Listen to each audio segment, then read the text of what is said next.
everybody. Hey, I bet you're busy, so I'm going to make this quick. My name is Jesse. I'm an elementary art teacher, so usually what that means is that I push my classroom from room to room on an art cart. So yeah, I'm literally turning cartwheels. I'm also a martial arts instructor, so I'm also doing cartwheels in the dojo. I'm a Comic-Con vendor, a husband, a pet owner, an illustrator, a college night class instructor, a brother, a puppet enthusiast, an uncle, a YouTuber, I guess, a son, and a podcaster, just to name a few. For me, the wheels are always turning. And in a world where more and more is being asked of us, it's enough to make your head spin. If you've felt overwhelmed and lost, well, so have I. And I don't claim to know the answers, but I'm happy to look things up. So join me at cartwheelspodcast.com for the latest episodes of the Turning Cartwheels podcast. I'd really appreciate it. You're listening to the Electronic Media Collective Podcast Network. Yeah, it's a mouthful. For more great shows like the one you're about to enjoy, visit electronicmediacollective.com. And now, our feature presentation.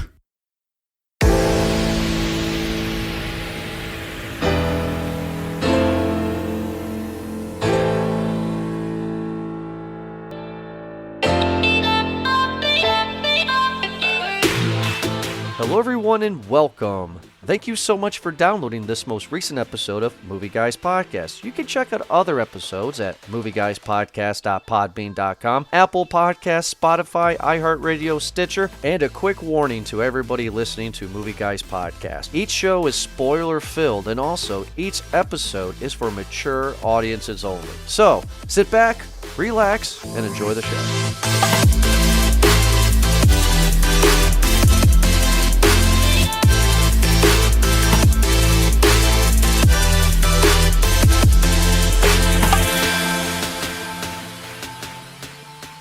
Is it necessary to have so many cameos in one movie?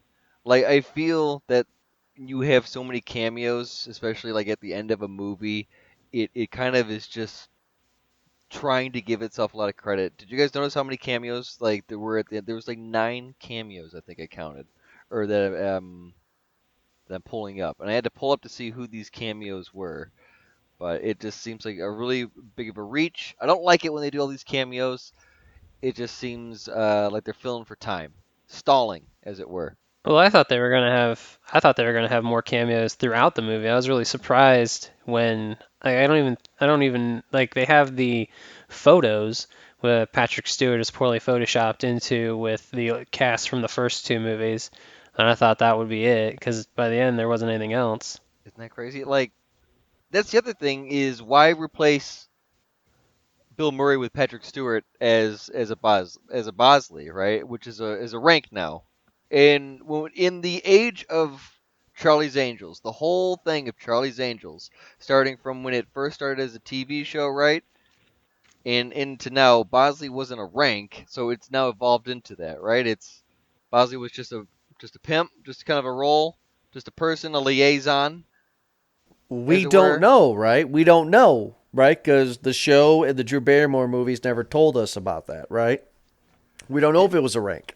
How much of Charlie's Angels do you guys know? This is the brand new one, PG-13, Charlie's Angels 2019, directed by Elizabeth Banks, written, screenplay, Elizabeth Banks, director. I mean, Ryan, I'll ask you first then. How well are you on your Charlie's Angels knowledge here? I mean, I only remember the first movie. I do not remember the second movie, and I've never seen the TV show, either the original or the remake from a couple years ago. You're referring to the first movie as in like the McGee, the Drew Barrymore? Was there a movie before that? I am actually not sure. Jordan, are you any more well-versed in Charlie's Angeldom than we are? I mean, like, what Charlie's Angels are you talking about? Are you talking about the original Charlie's Angels movie with Drew Barrymore? Or are you talking about the sequel, which was originally called Halo, which was going to revive Demi, what's her name? What What's her fucking face? Demi Ashton Moore? Kutcher. Demi Moore, yeah. Charlie's Angels Full Throttle, the sequel, was supposed to revive Demi Moore's career, but the reason why it was called Full Throttle instead of Halo is because there was a video game that came out that was so much popular a year before called Halo, so they switched the title around. So yeah, I know my way around an angel or two. I don't really much know from the 70s, the TV show versions at all. I just know from the McGee. I don't think that this was necessary at all, but either way, this is what we got. I As think far this as is absolutely necessary, Eric. why would you think that this movie is necessary, Jordan? Well, because of what we're getting now with action female heroes. I mean, I'm seeing a lot of tweets from Elizabeth Banks saying the complete opposite, but I think Elizabeth Banks is wrong. We have Wonder Woman that came out a few years ago, which did gangbusters at the box office. We got Captain Marvel, which did a great job at the box office. I think that the world is interested to see a very good female leading action film. I think that Charlie's Angels is the wrong property to do because nobody has given a fuck about Charlie's Angels since the 70s. Fuck. When Charlie's Angels came out in the 70s, nobody gave a fuck then. It's just Charlie's Angels has always been a dead property. A great name, terrible story. Well, the first one made over 100 million, I do believe. Yeah, because of Drew in Barrymore. 2000. Well, yeah, because you got Drew Barrymore, you got Lucy Liu, you got Cameron Diaz, who just came off of There's Something About Mary. She was a megastar at that point. She helped push that movie along. You got Matt LeBlanc from Friends, and Friends was still in its heyday at that point in time. You had Bill Murray, which anything that Bill Murray touches is gold, and I dare say any of you will disagree with me on that. Garfield is amazing. Fuck you. I don't actually believe that, but you know, Well, It's the coffee speaking. it's the Kona blend. when you talk about reviving careers, such as Demi Moore, now we are talking about Kristen Stewart. This seems to be a project that's supposed to kind of get her back into the more mainstream relevancy. This seems to be kind of that more of a blockbuster, flashy movie type of thing. She's playing a different type of character, one that's actually very confident. I like her as this character. I wish she would do it more in real life. It's just more likable. I guess confidence is worn well with her. But this movie is bombing pretty bad, by the way. What's the budget? 48? It's around 50 mil. And it looks like it's scratching just over 10 million right now in its release. So it is not going to do well, and that's a damn shame. Charlie's Angels again is another swing and a miss. I think. I don't know. There's probably not gonna be a sequel for this one then. No, it won't. Did you be. guys? How many trailers did you guys see before your guys' showing? I saw 3 because I was in my local area. Did they play the trailer for a movie called Underwater? Yes, they did. I'm excited for that. That looks Kristen Stewart for people who might not have seen the trailer. Kristen Stewart is heavily featured in that trailer, but the movie looks just stupid, absolutely stupid. Well, Like I felt bad for Vincent Castle, who's in it. He looks like he doesn't want to be there in the trailer. Well, it looks like we'll be reviewing that one to piss you off next year. Kristen Stewart needs a movie like Seven, kind of how like Kevin Spacey made the role of John Doe. She needs that kind of a role that will become iconic in the future because unfortunately a lot of people, which I will not agree with, think that, oh, the Twilight bitch, fuck her. She's a great actress. And I don't mean like, she's a great actress. I mean like she's a fucking good actress. There are some that are better, but she is a very, very good actress. I didn't like her in the Twilight movies at all. I remember when my wife and I saw Breaking Dawn Part 1 together, and I couldn't get through it because I was laughing too much. fair enough. But in some of the other movies that she has done, because she's gone into the independent circuit recently after this Twilight debacle, she's good. And I think that she does a good job for what she was given in this movie. Really, I do. I think wasn't she also laying low because she kind of had a potential affair with one of the directors? She was fucking boinking the director of Snow White and the Huntsman when she was fucking R-Pass. But I mean, who wouldn't cheat on R-Pass, right? I mean, his name's R-Pass. Our I would cheat Our on. pass, our our pets with Pat, yeah, T. Pattinson, dude. Yeah, well, I say He's R-Pass. Batman now. I, Who would s- want to cheat on Batman? I Either stand by what I say. either way, the trouble with the casting like this, with a person like her into this movie, is that now you have your celebrity that is kind of almost shadowing over the character. It's very hard for a lot of people to switch into believability when the celebrity has had so much tabloid exposure. It's difficult sometimes. It really is. It takes it out. But I think she did a pretty good job with this. I actually think they did a very good job with all the casting in this movie. I just think that the movie didn't know whether it wanted to take itself seriously or not. There was a lot of jokes in there. There was a lot of good action in here too, but there was parts where like they wanted to be like, okay, game face, serious face now, and then they move along, and then they'd go back to telling jokes and have playfulness. So like, pick one. I don't think Elizabeth Banks knows how to direct action, though. Like that's the thing. I think at the beginning, like the first action scene when they are helping Naomi Scott's character. See, I can't remember the characters' names anymore. When they're helping the nerdy girl escape, and they get tracked down by that hitman, that is cut to shit. It is so like poorly edited together. It reminded me of a lot of like mid 90s or not mid 90s, mid 2000s action movies where you see them throw a punch and then they're cocking back to the punch, and then it immediately cuts to the impact and all this stuff. Or if you guys have seen Taken 3, where it takes him 7 cuts to jump a fence, Oof. they're just smashed together with no real cohesion. But the second set piece where they are in the rock quarry, or not rock quarry, sorry, where they're trying to get the MacGuffin sphere thingies from the building. The fight scene in the bathroom is actually incredibly well done, and I was really surprised. Everything else after that is not. It's just ho hum seeing it done it. Right? Because who was another angel on this that I've seen before that was recent? Shit. But it was Kristen Stewart. There was Naomi Scott from Aladdin. Naomi Scott was she was Jasmine in Thank Aladdin. you. She's also the Pink Power Ranger. Thank you. Thank you. Ella Balinska. Is that I think Nobody I'm cares about her. butchering that.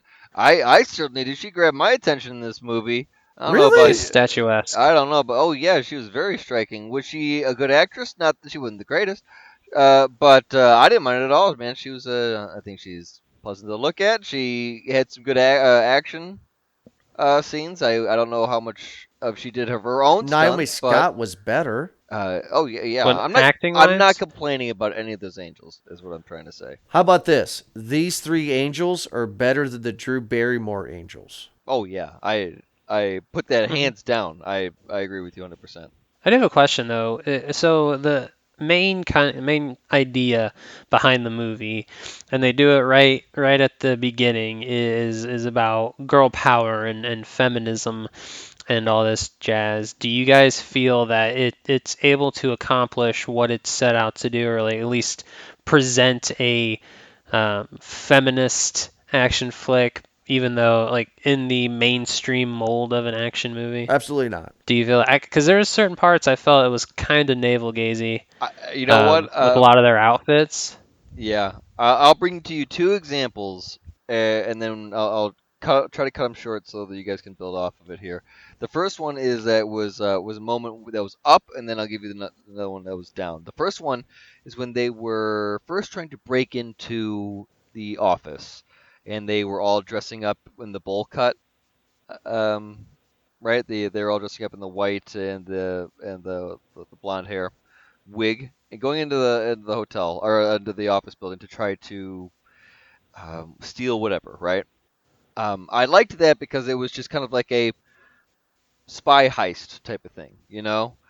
And so the way that they cut everything, the way they planned everything out, I think was great. I also liked that the guards, the security there, it was not insulting. They knew right away what was happening, and the reason why that matters is because it doesn't make them stupid. It makes them smart and on their toes, but because you're getting away, that means you are smarter. So you're outsmarting them.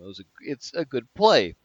It's just well played, seeing how they had done everything, and then also even more emotionally, the first kill scene as well too, or one of for Naomi Scott's character. So I liked that scene, but then it almost completely reverses itself towards the end when they have these antagonists, these bad guy scenes, and these bad guys are just kind of almost like playground bad guys. They're buffoons almost. It's like, oh, guess we're just the bad guys now. Let's just go downstairs and continue to be the bad guys, type of thing. And almost like these kind of like a male trope almost. It's kind of dumb people, and it's just like, okay, now you're not outsmarting them anymore. Now you're just playing, and I didn't like that. So that's where I felt like shot itself a little bit. But things like on that scale, if you can know what I mean. There's also, I don't think it's necessary to shoehorn in that romance subplot where the Jane, the British one, she flirts with the scientist. Yeah, the damsel in distress. Yeah, I don't. Yeah, he is the damsel in distress. Yeah. But I don't feel like that is necessary. Like I don't really think it does much for her character. I mean, it does play into the whole thing where Kristen Stewart's like, oh, you gotta have fun and let loose sometime, whatever they say at the beginning of the movie. And so like her flirting with the guy, yes, obviously plays into that, but it's very surface level and superficial, and I feel like it actually kind of counters what they're trying to do. Yeah, I think that they tried to make a lot of steps. Some worked, some didn't, and all in all, I think it's becoming apparent for Elizabeth Banks that she's fitting into a type where she's going to go for these roles. I'm cool with it. That's fine. Much like how Jordan Peele is focusing on doing kind of his diverse only employed movies. She can do the same thing, and it has an equal opportunity for everybody. As long as it's entertaining, I think it works. Like it just. But does it work? Does it work? Because Us and Get Out made millions compared to this. I don't think anybody cares about the Charlie's Angels property. I mean, like, No. I mean, because my wife. I always like talked about my wife in our episodes because my wife never went to film school. She's never been a part of my wife. She's never been a part of the shows, but she sees some of these movies with me. And I remember telling her a month ago, hey, I got to review Charlie's Angels in November. And she goes, they're making a third one for Drew Barrymore? No. Why are they remaking it? There's no reason to. It's stupid. I totally agree. It's. I think Elizabeth Banks doesn't know what Elizabeth Banks needs to do. Well, I think we're going off of a reboot trend right now, and if she wants to kind of femboot everything, then you gotta rethink of what you're gonna do then. Yeah, but why Charlie's Angels? I would bet you guys $1 million, and anybody that's listening to this episode right now, all the fans are listening, make this movie, just don't make it Charlie's Angels. Don't have Patrick Stewart in it, don't have the Bosley. Just make this 3 badass chicks doing like Mission Impossible, Bondy and stuff. I'm sure it'd be semi-successful. More successful than what it is now. Red Sparrow was a shit movie and it made more money than this. You're going to tell me that Jennifer Lawrence is a better overall feminine superhero-ish action star compared to these 3 chicks? I would say no. Red Sparrow's not an action movie. I think you're miscategorizing. I think you're miscategorizing. Red Sparrow is an action. It kind of is an action movie. It has violence in it, but it's more of a spy drama. That's not. It really focuses in on her like mental state versus all out action. Like fine, Atomic Blonde. I don't care. You know what I mean? Okay, Atomic Blonde would be a better comparison. You know what I mean? Would agree with you know that. what I mean, though. I get what you mean. This movie should have stood on its own with something else unique. I would have preferred this to be more of like a female or ladies Kingsman movie rather than it being Oh, there you go. a Very good Charlie's idea. Angels reboot type of thing, you know, like where it's just an organization of that. Because like I wanted to say that the people in this movie worked well with each other. They did. I think it worked. They played well. Their attitudes were cohesive. I liked it. It was just really just the development and just the writing of it. It was just a miss. And I agree with you 100%, Jordan. That's actually a great way to put it. Is that this movie would be better if it was to be on its own something else rather than it being a reboot of something. Right? Because what you're going to do is that you're trying to reboot something that never really has a following to begin with. Charlie's Angels was popular in the 70s. They rebooted in the 90s, early 2000s because it's ironic. And now it's like 20 some years later and it's, hey, let's reboot it again. Why? So do you think the IP is now dead? Like not like Yes. dead and dormant because they had the TV series like in 2013 or 2014 that only lasted a couple episodes before it got canceled on ABC. I don't think general modern audiences care enough about the Charlie Angels brand. I don't think there is a brand there. I don't think there's a brand enough to where mothers are telling their daughters, hey, I watched the show in the 70s and it was all about feminism and kicking ass. Yay.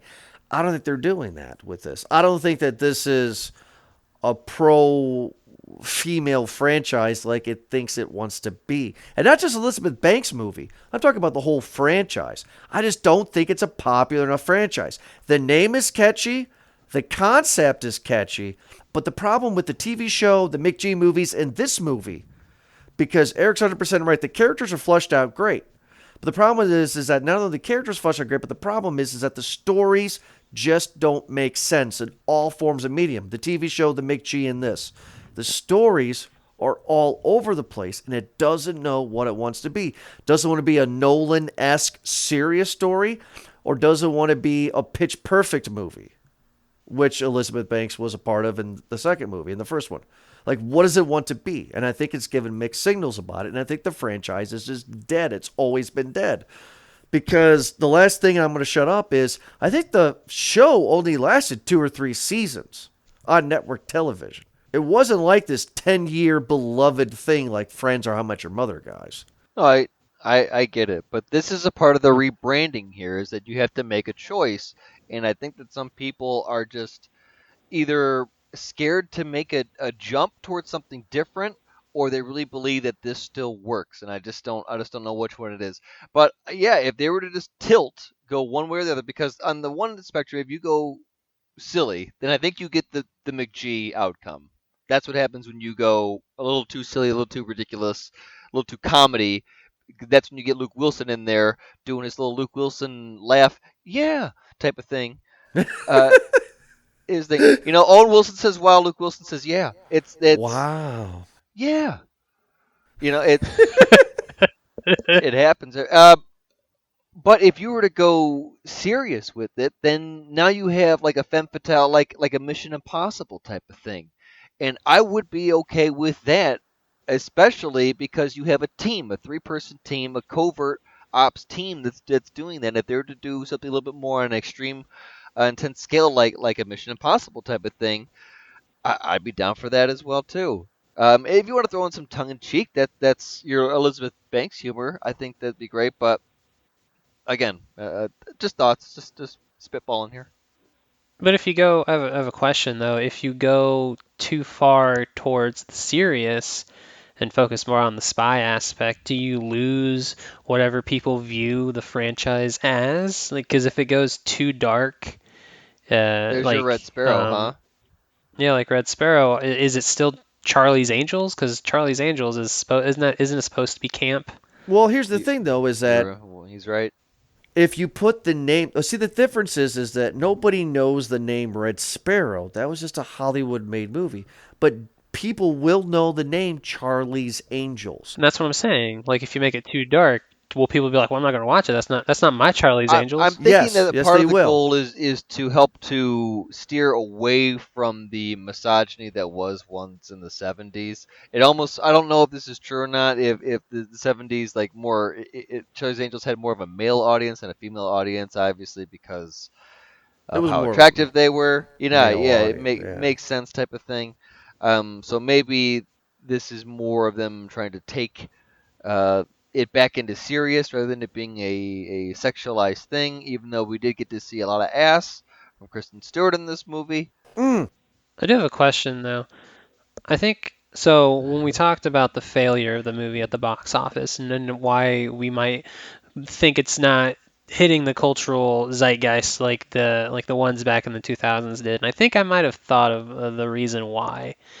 I don't remember them. This one doesn't have its own Destiny's Child song. There we go. But also, we're no longer the ironic generation either. So, no Destiny's That's Child, true. no Destiny's Child, and we're not ironic. So, That's true. What? Who? Okay, so let me just pose this question: if there were a band now to make their own independent woman song for this Charlie's Halsey. Angels, what would it? Halsey. What it'd be Halsey? Halsey. Okay. Yeah. Well, what would it be called? Independent Woman Part 2, I- right? Actually, hold on, boys. I believe there is a Miley Cyrus song that has come with this. Boo when you test her burger. Boo. Miley Cyrus? No. No, It this is looks all like Halsey. soundtracks. Don't Call Me Angel, written by oh my Oh. goodness, it's a Max Martin song. Everyone. Oh, God, don't call Uh, me Angel. Performed by Ariana Grande, Miley Cyrus, and Lana Del Rey. That's the problem right there. All right, that's a That's the- super team right there. Yeah, that's they got. Yeah, no, that's the problem. The soundtrack needs to be Halsey or Lady Gaga if you want to go to a more serious tone. If you want to go McG, you get Miley Cyrus and Ariana Grande. If you want to go Nolan-esque, you get Halsey or you get Gaga. So a little bit of BTS here, a little behind the scenes here before we get our popcorn rating. I release the schedule. Myself makes the schedule. I release it to Ryan and I release it to Eric a month ahead of time to say, this is what we're reviewing the next month. Eric was borderline going insane when he said, we're reviewing Charlie's Angels. I don't want to review that. Like, Eric, you were pissed. You did not want to review this movie. Ryan was the deciding factor. Tell me if I'm wrong. Am I wrong? No? Yes. It's true, right? Yeah. So Ryan said, Eric, we got to do Charlie's Angels because I want to hear what your reaction is going to be. So I am curious. Eric, what is your reaction? What's going to be your popcorn rating for the reboot 2019 Charlie's Angels? I don't think this is a watch. I guess I'll give it a small bag of popcorn because it was still somewhat mildly entertaining. Just to I think watch the Angels. I think it's a little bit too long, 2 hours for what it was trying to do. I think it also had the unfortunate play of opening up kind of in Oscar season against Ford versus Ferrari and playing with fire. That's John Cena. Oh, come on, Eric. Give me the answer that I and the fans want to hear. Did you think that this movie is as terrible as you thought? Come on, man. I was Give me the about answer. to just straight shit on this movie. Honestly, walking into it, I've just been like, okay, this movie, I didn't want to see it. I thought there's just no reason for it. I'm walking out of it and be like, man, listen, I've still had my thoughts. I don't think there's any reason for it. It wasn't bad, but I'm not going to praise it whatsoever. There was a lot of things wrong with it. There was a lot of things right with it. It's a small bag of popcorn. I'm just not going to talk shit about it. How about that? I'm not going to praise it, but at the same part, my expectations were, I was surprised that it was better than dog shit. So Yeah. there's end quote right there. Put that one on the DVD cover right there. I'm surprised that it was better than dog shit. There you go. That's what I was looking for because you were just so like clenching for like weeks of seeing this movie. And I would have much rather have seen Ford versus Ferrari. I'm glad we didn't go to see Last Christmas. I know would my have. I would have. Did you watch that one? I watched that my one. wife's would've- seen that on Tuesday. She's seen that with her work friends on Tuesday. Ryan. So we got a small bag from Eric. Ryan, what is going to be your popcorn rating for Charlie's Angels 2019 reboot? Small bag, all the way.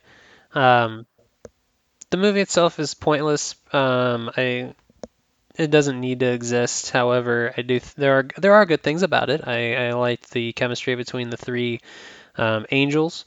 I do think Kristen Stewart has an infectious energy. The acting of Jane, the British one, she grew like at first. I thought it came across like she was trying, and you don't really want your actors to look like they're trying. But like as the movie progresses, I feel like she gets more comfortable with the role.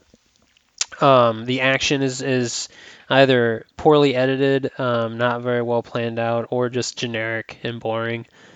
I did like the bit where they make you think that Elizabeth Banks Bosley is the bad guy, and then they show you that Patrick Stewart, who if you haven't seen the movie Green Room, he's usually the good guy in movies. So like that was a good twist, but Double uh, twist. yeah, everything else in it is kind of ho hum and been there, done that. I will say this though, it is a better movie than Hobbs and Shaw. Yeah. I was more entertained by this movie than I was by Hobbs and Shaw, and they're kind of very similar movies in terms of what not necessarily what their aims are, but how they're structured and sort of I guess the point of them with the characters. I actually couldn't say it better myself with that. This is pretty much the better version of Hobbs and Shaw. So my review, okay, my rating right off the bat is it is definitely a small bag. So you get a small bag across the board for this movie. But I got something a little bit different. I'm not going to say you're going to make this slapstick like McG or you're going to make it serious like Nolan, right? But what if you didn't call this Charlie's Angels? And what if you just had Kristen Stewart be this badass, campy, kind of fun chick going through this adventure by herself? There's no mention of a Bosley. There's no mention of a nothing, right? Just a chick movie, right? And then the last 5 minutes, do what they did at Split. She goes into an office and she's like, "Hello, Charlie," and everybody in the theater is like, "What?" And then Charlie's like, "Here's your two partners," and boom, ready for Charlie's Angels 2. That would get people excited. Real quick, I know you had to get into yours, but real quick, there was a part when was it Elizabeth Banks? Was it Bosley when she was doing a voice recording as Charlie? No, that's I don't remember the actress's name, but she's from the original '70s show. She was Farrah one of the Fawcett? angels. No, No, Farrah Fawcett died in Oh, that's right, died she in did. 2009, bro. Yeah, she did, didn't she? Son of a bitch. uh, um, I'll pull it up here in a second here. But is she Charlie? It's Jacqueline Smith. Yeah, she's Charlie. Okay, so Jacqueline Smith plays Charlie. Got it. I mean, that's what I would have done. If the studio came up to me and said, "Hey, man, can you write Charlie's Angels reboot?" That's what I would have done. Because I don't feel the property is that successful. I don't feel the property is that important in modern audiences. But if you were to tease a sequel and universe building, which is what the modern audience wants, is sequels and universe building, then that's what I would do. The movie's not terrible. It's definitely better than Hobbs and Shaw. It's better than some of the other dreck that we have reviewed this year. But it's not great. Small bag. It's just a fun, stupid action film that I will put on a Sunday morning, right? I'm probably never gonna watch this again. I mean, but if you're sweeping your fucking carpet, you're making breakfast for your family, and all of a sudden you turn on the TV and it's on, it's like, it's background noise. To sign off, then, real quick, if you were going to femboot something, what would you femboot? A femboot of aliens, but in the version of Newt, and how she survived the alien outbreak in LV-426 before the Colonial Marines arrived. Boom. I win. All right. End of discussion. I think I would femboot Mission Impossible and make Rebecca Ferguson's character the lead. Boo when he tests a burger. Boo! I think Ethan Hunt is old hat. Like the movies are good, but it doesn't necessarily have to be Ethan Hunt as the main character to make them good. And I think Ilsa Foss is a very intriguing character, and I think it would be interesting to have her be the lead. Eric, what's your answer? How about we go more playful and like a 21 Jump Street? Oh, okay, that's fine because I don't care about that property. That's fine. Do what you want to that property. Yeah, 23 Jump Street, female cast. Well, Let's that's to do say, it. I would have said some other things, but they've already rebooted damn near everything from that I could think of. Ghostbusters, that'd be a good one. That'd be a good one Hey, to wait a feminize. minute. Oh, yeah, that one tanked too. But I actually like that one. The female Ghostbusters was fun. I have not seen my wife fall to her knees laughing in a movie theater since that movie, and she was like 8 months pregnant. She was having a good time. Speaking of good times, we hope everybody enjoys listening to this episode here of Movie Guys Podcast. It is voting season for us here at Movie Guys Podcast. Just go to movieguyspodcast.podbean.com. Click on the right side of the page. It says 2019 voting page. You click on the Movie Guys Awards for the best movie, the worst movie, best actor, worst actress, most disappointing movie of the year. Your vote matters. The Movie Guys host here. We do not vote. It's all your votes that matter. And our last episode before Christmas, before the end of this year, will be our announcement award winners. We're excited to give that to you. And not only are we excited to do the awards, Ryan, we know you're still new here to the Movie Guys verse, but Eric, in just 1 month, we celebrate our 4th year as Movie Guys Podcast during that show as well. I'm excited. 4 years. Feels like 10. Oh, okay. No, feels good. It feels Love like talking only movies. It feels like only yesterday we reviewed Howl. Oh, jeez. Yeah, you remember that piece of shit. Let's see if we can get the director back on. Second chance. Yeah. Hey, guy, we bashed your movie. Come back. Come on back. Come on back. It's fine. We will re-review it. So, Give us a anyway, second chance. thank you so much for listening, guys. Make sure to check us out at movieguyspodcast.podbean.com, on Twitter, on Facebook, on Instagram, all the social media, and also on YouTube as well, /movieguyspod. Thank you so much, and we'll be back next week for It's a Beautiful Day in the Neighborhood, starring Tom Hanks. Here we go. It's Oscar season, baby. Have a good night, guys.